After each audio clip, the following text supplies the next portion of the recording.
And I hope sad na to see you soon po, sir.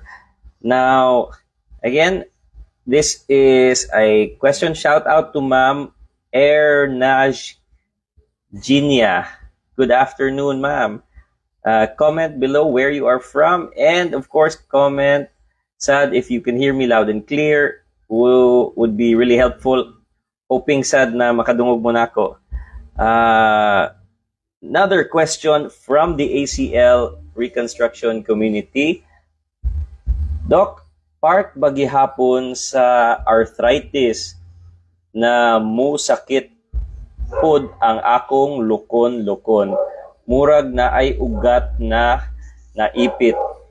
So, thank you for your question pa.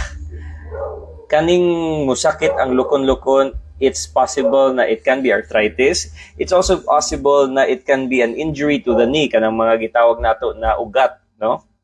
So, ugat can mean a ligament, a tendon, a muscle, a vein or artery. But the best thing is, if naamoy na feel sa inyong tuhod, please consult a doctor near you. And if possible, specialista sa tuhod, kay para matabangan nato ug test nato by a face-to-face physical examination. Important magid kayo na muhigda, and then kung muhigda ka, ma-examine na mo ang tuhod.